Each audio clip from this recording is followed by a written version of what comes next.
Amperge Convida, com Heloísa Carpena. Os artigos 124 a 127 do Código Penal Brasileiro prevêem que é crime praticar aborto com ou sem consentimento da gestante, exceto em algumas poucas e extraordinárias situações. Apesar da criminalização, o aborto é uma realidade no Brasil, com um número significativo de procedimentos clandestinos que impactam a saúde e a vida das mulheres.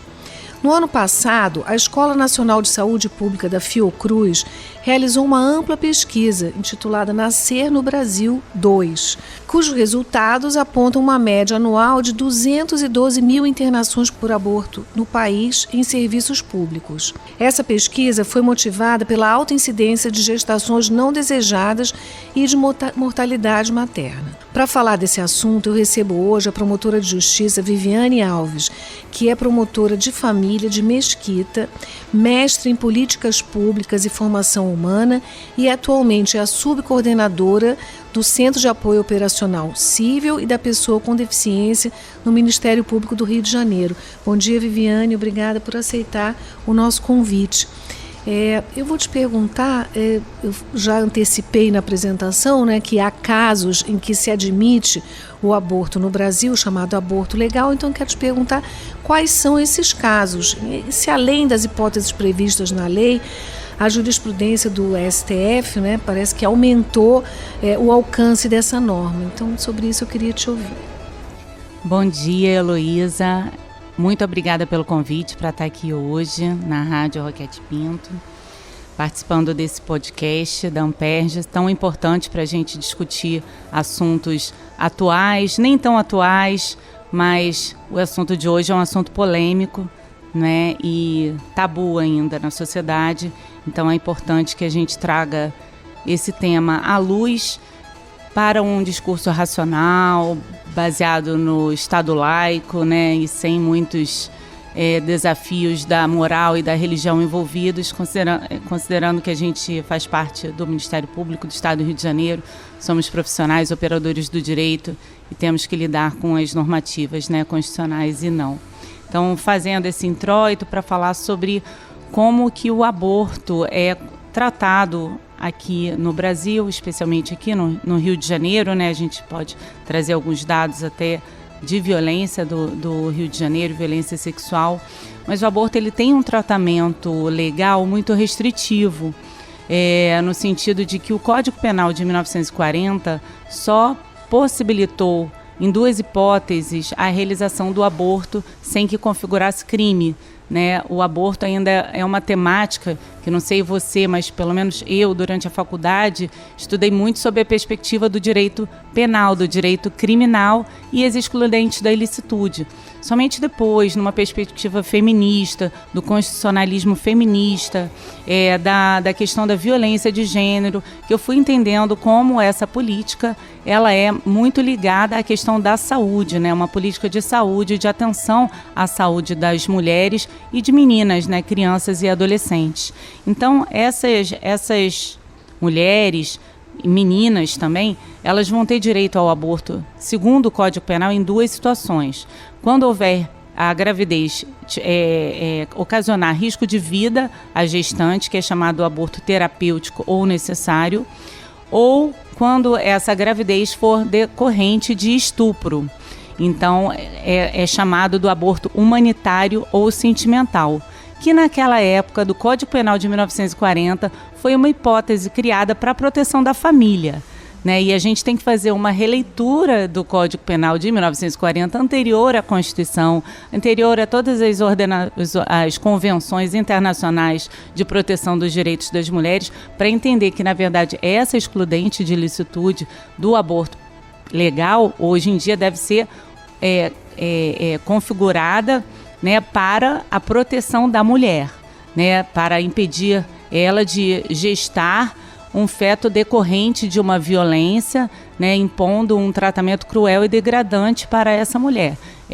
Nessa colisão de direitos, o legislador da época quis privilegiar a família. Hoje a gente faz uma outra leitura, que a gente vai privilegiar a dignidade sexual e reprodutiva dessa mulher.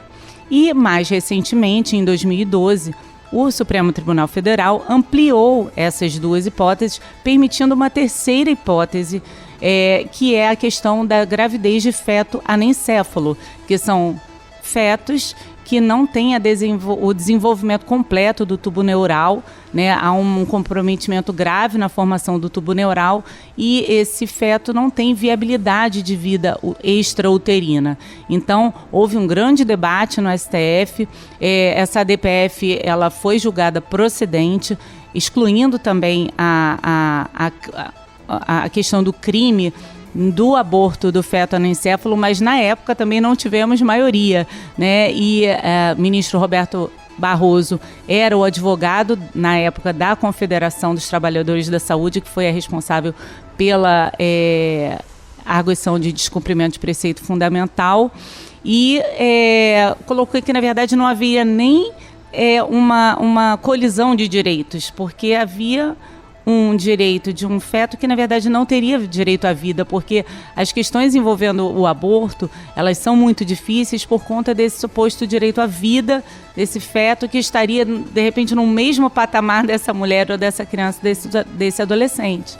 Mas, no caso do feto anencéfalo, nem haveria esse dilema, né? Então, atualmente, são essas três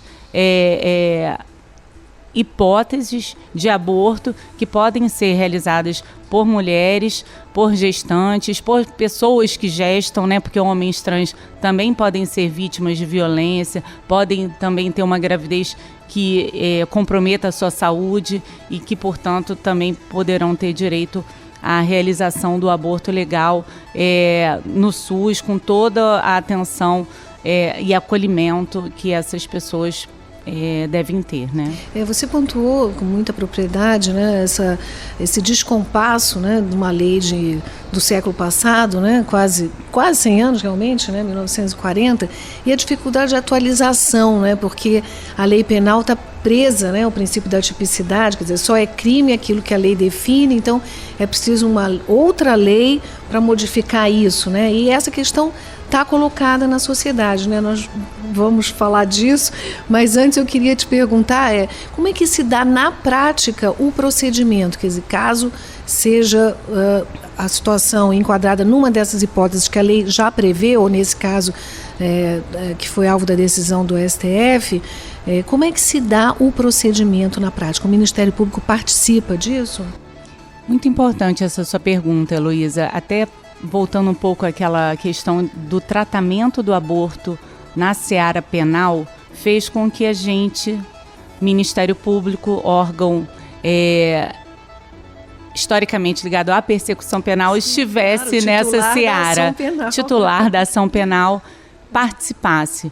Mas se num mundo paralelo, se essa questão fosse uma questão somente de saúde pública, de repente nossa participação não seria necessária, só no momento da fiscalização da política pública.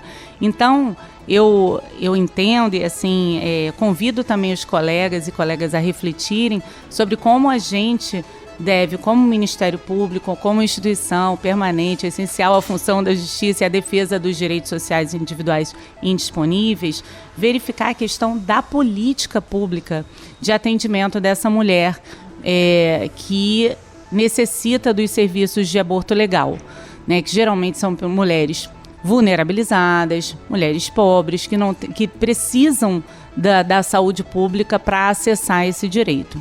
Como a gente falou anteriormente das três hipóteses, né, a questão do aborto, quando ele é necessário ou terapêutico, ela é menos polêmica, porque envolve questão da vida da mulher e essa decisão acaba ficando mesmo para a equipe médica, porque sendo o aborto um cuidado de saúde, quem detém esse conhecimento médico é a equipe de saúde, é a equipe médica que vai poder avaliar e realizar o aborto necessário ou terapêutico para preservar a vida da mulher. Quando que a gente, como Ministério Público, surge com uma participação maior nesse procedimento? Nos casos do aborto humanitário ou sentimental, que são os abortos que são legalizados por conta do estupro, que pode ser estupro de vulnerável também. Nosso Código Penal define que é estupro toda relação sexual ocorrida com criança ou adolescente até 14 anos de idade. E, independente de um ato de violência, isso já é presumido, né, que nessa faixa etária isso configura um crime, né? Exatamente.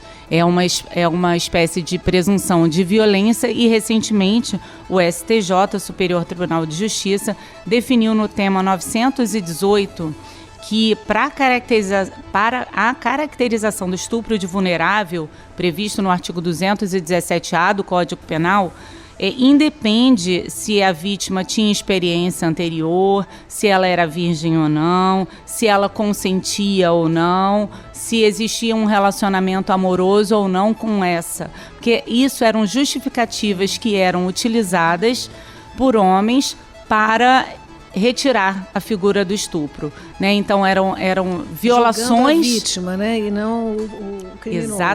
Exatamente. Então o STJ definiu no tema repetitivo essa tese. Então, sempre que uma menina até 14 anos engravidar, essa gestação é fruto do estupro de vulnerável e ela vai ter direito ao aborto legal. Por que a gente acaba tendo que atuar muitas vezes nesses procedimentos?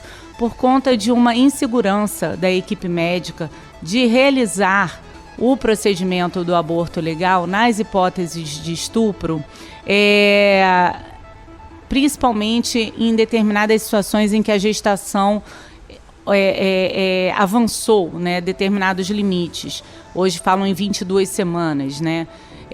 Mas então a gente acaba vindo a atuar nessa autorização, nesse pedido de autorização. Mas isso não é necessário, né, para essa menina que chega, ou essa mulher que chega vítima de estupro e ela é atendida pela rede, ou ela deu o sinal na escola ou na assistência social, ou lá durante o pré-natal ela fala que ela foi vítima de estupro. Essa rede de proteção, tanto da mulher quanto da criança, tem que informá-la dos direitos que ela tem.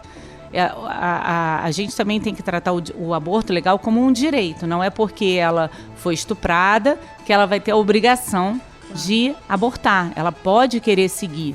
Se ela quiser seguir com a gestação, ela vai ter direito a um pré-natal de qualidade, né, dentro da política pública da saúde materna. E ela seguindo com a gestação, ela tem 2 direitos ainda. Ela pode entregar essa criança nascida para a adoção, chama o procedimento de entrega legal à adoção, sem constrangimento nenhum, com todo o atendimento psicológico que ela merece. Ou ela pode exercer a maternidade, né? Ultimar a gestação, exercer a maternidade, e nesse caso ela vai ter o direito de apontar ou não a paternidade, considerando que esse filho é fruto, né, de uma violência, de um estupro. Então, esse homem, que geralmente são situações até de violência intrafamiliar, como a gente sabe bem, ele não vai ter direito a figurar ali como pai no registro de nascimento. É isso que eu tenho defendido como sendo um direito sexual reprodutivo dessa mulher. Tanto a entrega legal é um direito sexual reprodutivo, quanto a indicação ou não do nome do pai, quanto o aborto legal é mais uma espécie de direito sexual e reprodutivo. Então, isso tudo pode acontecer no sistema de saúde sem que isso chegue ao Ministério Público. Mas como esse tema é um tema tabu, é um tema com muitas polêmicas, às vezes a equipe médica fica receosa e pede a autorização judicial. E aí o Ministério Público tem que estar preparado para que não seja mais um violentador, né, dessa menina, dessa mulher, e possibilitando que ela tenha o direito ao aborto legal, seguro, né, preservando. Uma das principais causas de mortalidade materna é a realização de abortos inseguros, né?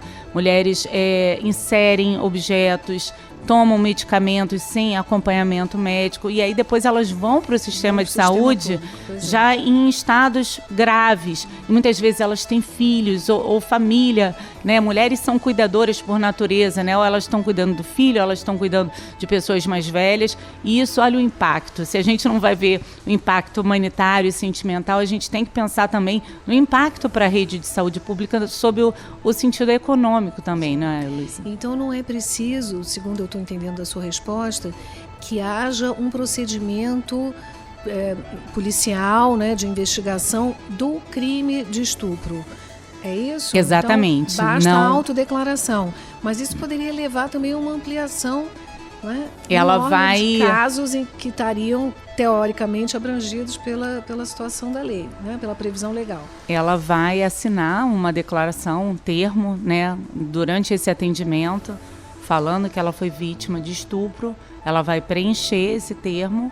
E, assim, como tantas outras questões, né, que a gente declara, essa é uma situação que pode ou não ser, mas é uma escolha que foi feita, uma escolha com base em patamares internacionais de não revitimização, né, de você não colocar essa mulher para confrontar.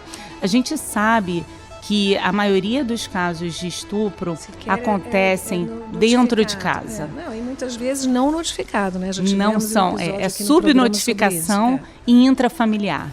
Então, o risco da gente realmente realizar estupros em casos de mulheres que não foram realmente estupradas, ocorre sim, mas existe muito mais persistente um risco da gente não estar atendendo uma mulher que foi vítima de estupro e que a gente vai estar violentando ela, desacreditando, né, muitas vezes a palavra da vítima, numa perspectiva muito patriarcal, de desvalorização do que essa mulher traz, né?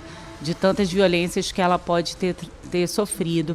E como essa violência geralmente, né, todos os números apontam, acontecem dentro de casa, para que ela chegue, né, no sistema de saúde ou na educação ou depois no sistema de justiça, muitas vezes já passa um longo período, né? Essa gestação já chega avançada. Recentemente houve um caso aqui no estado do Rio de Janeiro. Uma colega falou comigo que houve esse pedido de autorização do hospital que não quis realizar o aborto dessa criança. Era uma criança de 11 anos, grávida, com uma gravidez com mais de 22 semanas. Por quê? Porque com 11 anos, muitas vezes, a criança nem menstruou. Ela não sabe, ela não conhece o corpo dela. Ela está sendo violentada há quanto tempo? E aí a gravidez surge no momento em que muitas vezes ela nem menstruou. O corpo dela vai se transformando, ela nem sabe. Quando isso vai para o sistema de justiça, quando isso vai para a rede de saúde, essa gravidez já está avançada. E a gente vai impor que ela se submeta a um processo, né, demorando ainda mais a realização desse procedimento médico. A gente tem que sempre pontuar que o aborto é um procedimento médico de atenção à vida e à saúde dessa criança, dessa adolescente. No caso, era uma criança de 11 anos grávida. Vamos aproveitar a sua fala para falar sobre os médicos, né? Eu sei que há uma resolução do Conselho Federal de Medicina que trata desse assunto, quer dizer, estabelecendo, você vai me contar, né, protocolos, enfim. E os médicos estão numa posição realmente delicada, porque, inclusive, na pesquisa, essa que eu referi, Nascer no Brasil, e em outras também que foram conduzidas por ONGs, né, organizações da sociedade civil, há números, inclusive do CNJ, mostrando que há, do ano passado, casos de médicos que foram processados por praticarem o aborto, né, o procedimento. Então, como é que o Conselho Federal regulamentou isso? No ano passado, o Conselho Federal de Medicina editou a Resolução 2378 de 2024, publicada em 3 de abril. E essa resolução, que ela dispunha, ela falava que era vedado ao médico a realização de um procedimento chamado de assistolia fetal, nos casos em que a gravidez estivesse com idade gestacional acima de 22 semanas, nos casos de aborto decorrentes em casos de estupro, né? Nas hipóteses em que essa gestação ela está ocorrendo em decorrência de estupro, o médico não poderia fazer a interrupção da gravidez mediante esse procedimento que você interrompe a vida desse feto, né? E aí realiza posteriormente o aborto. Então, houve a edição dessa resolução que foi contestada por toda a sociedade civil, grupos de apoio a mulheres, né? Houve uma campanha muito grande falando criança não é mãe, estuprador não é pai, porque, na verdade, o que essa resolução fez? Ela limitou um direito que é amplo no Código Penal. De 1940, estabeleceu como direito a realização do aborto nos casos de aborto decorrência de estupro, não, sem colocar nenhum marco temporal para essa gravidez, né? Porque marcos temporais são muito difíceis de colocar, em que momento, né? Isso é uma discussão filosófica, ética, não que não seja importante, mas essas discussões ocorrem, né? No legislativo, ocorrem no judiciário. A gente consegue, de forma democrática, estabelecer esse direito, e a resolução, ela não pode afrontar o texto de lei, claro, né? Uma lei que foi democraticamente estabelecida. E uma coisa que às vezes é esquecida, porque a norma administrativa geralmente é mais concreta, né? Então as pessoas tendem a valorizar, né, esses comandos em prejuízo de uma norma constitucional. Exatamente. Que é abstrata, mas que está muito acima. Né? E aí, por conta dessa resolução, houve a interposição da ADPF, né, a Arguição de Descumprimento de Preceito Fundamental 1141, cujo relator é o ministro Alexandre de Moraes, que decidiu liminarmente pela suspensão da resolução. Então, essa resolução está suspensa. Ela previa, então, um tempo de gestação a partir máximo de 22 semanas. Não era possível realizar aborto legal nos casos de gravidez em decorrência de estupro. Então, isso certamente traz uma insegurança para o corpo médico, né, no caso da mulher ou dessa criança, falar que está grávida e isso é muito comum, porque a mulher, e outro dia participei de um encontro com uma médica, que ela falou assim, você colocar um prazo, isso é muito ruim para a mulher, porque muitas mulheres estão muito certas de que querem estuprar, de que querem abortar logo no início. Mas muitas, elas precisam lidar com as suas próprias inseguranças. As mulheres têm as religiões, têm as crenças, têm toda a moralidade. Elas estão nessa... Então, até elas conseguirem lidar com toda a família, com a igreja, com isso. Se você colocar um prazo, essa decisão pode ser que ela não seja a melhor decisão para ela. Então, para que ela possa ter o corpo dela se desenvolver, né, nesse sentido, essa médica trouxe ainda esse argumento que eu achei muito interessante, né, de que além da questão de não haver esse limite na lei, também a Organização Mundial de Saúde prevê que não deve haver limite por conta em procedimentos de aborto legal. Você não deve colocar limites, expõe a saúde da vítima, né, seja a saúde física ou a saúde mental dessa criança, dessa adolescente, dessa mulher, está exposta, né? Então isso já é considerado tratamento cruel e degradante, né, dessa mulher. Então, hoje em dia, essa resolução está suspensa, a gente aguarda que o resultado também definitivo seja julgado pela inconstitucionalidade dessa resolução e, portanto, os serviços de saúde devem oferecer o aborto legal sem limite e sem necessidade de recorrer ao Poder Judiciário. E aí o Ministério Público participaria, né, nesse caso da autorização, mas o Ministério Público pode, como na tutela coletiva da saúde, né, da saúde da mulher e da saúde materna, recomendar, né, aos municípios, ao Estado, que tenham um serviço de aborto legal, humanitário, que a rede esteja capacitada a prestar esse atendimento, para que não seja preciso que nos casos pontuais essa mulher, essa criança seja submetida a um processo judicial. Sim. E aí, do ponto de vista da saúde, se houver uma negativa, uma resistência, a mulher pretende fazer, alega que sofreu o crime, né, foi vítima do estupro, E o Ministério Público vai participar através de que promotoria? Quem é que vai conhecer desse caso para dar um encaminhamento devido? No caso de criança e adolescente, vai ser a Promotoria de Justiça de Infância e Juventude, né, que vai atuar em defesa dessa criança e adolescente em situação de risco. Então, o MP tem a legitimidade através dessa promotoria. No caso de uma mulher vítima de violência doméstica, a Promotoria de Justiça de Violência Doméstica.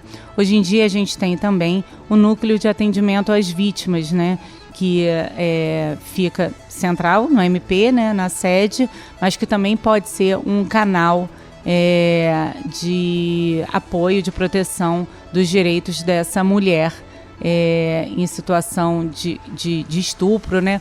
Porque, repetindo, geralmente a nossa atuação vai ser no caso quando ela estiver com uma gravidez decorrente de estupro, né? De estupro de vulnerável. Nos outros casos é mais do ponto de vista científico, né? Parece mais fácil resolver, mas essa é uma questão que eu acho que está claríssimo, né, das suas respostas, que envolve, né, a criminalização, uma estigmatização também, né, e uma ideologização. Então, minha pergunta para amarrar essa nossa conversa seria: você acha importante e necessário a elaboração de políticas públicas que enfrentem esse tema de modo a dar até uma orientação não só para os médicos, mas também para os agentes públicos, né? Falando especificamente do Ministério Público, como proceder, né, de uma forma que seja coerente, que seja harmônica minimamente, porque consenso não haverá nunca, né, Viviane? Não. Então, quais são as necessidades e os obstáculos para que essa política seja realmente elaborada e implementada? Você falou em ideologização e eu lembrei também da palavra idealização. A Débora Diniz, ela, na pesquisa que ela fez sobre as mulheres que abortam, o aborto, né, ela desmistificou e tirou um véu, né? As mulheres que abortam são as mulheres que estão no nosso dia a dia, né? Não é essa bruxa que deve ser queimada, Não, né? segundo a pesquisa, uma em cada 7 mulheres então, no Brasil. Certamente todos nós abortar. conhecemos uma mulher que abortou e que, se essa mulher estivesse presa, né, o quanto de comprometimento dessa família estaria envolvida, né? E é uma questão difícil, porque quantos homens abortam, né? A gente aborta porque a gente engravida, né? A mulher aborta porque é ela que é responsável pela gestação. Mas quando a gente olha as estatísticas de crianças sem o nome do pai ou posteriormente que não estão sendo cuidadas pelo pai, isso não são abortos também, não são deserções, né? No conceito até da Ana Liese Turler, que é uma socióloga, ela fala em deserção paterna, né? Então, são desresponsabilizações. Eu acho que a política pública ela deve se apoiar sempre em evidências científicas. As questões morais elas vão estar sempre envolvidas, são dilemas éticos que eu não desconsidero, né? Você, Heloísa, eu, Viviane, mas existe uma diferença entre eu, Viviane, e eu, promotora de justiça, né? Entre Heloísa, quando era procuradora de justiça. Nós temos as nossas crenças, mas nós temos que ultrapassá-las no nosso serviço, que é um serviço público, e passar a pensar e fazer a gestão desses dados a partir de evidências científicas que apontam que uma das causas de mortalidade materna é o aborto inseguro. E é essa mulher que fica impossibilitada, muitas vezes, depois até de gestar, no momento em que ela vai querer gestar, comprometendo a saúde dessa mulher que já tem outros filhos. Isso é muito ruim para a sociedade, isso não é ruim só para ela, isso é ruim para a sociedade como um todo. Então, as políticas públicas elas devem se desvincular de argumentos que sejam ligados à moral, para que a gente possa trabalhar na proteção, na real proteção dos direitos das mulheres, que são essas mulheres que estão vivas, trabalhando, sustentando muitas vezes a casa, sem se apegar a ideologias, né, que não protegem nem a criança, nem é adolescente e nem é mulher. Então, assim, o que eu falo são evidências científicas que a gente tem que sempre trabalhar.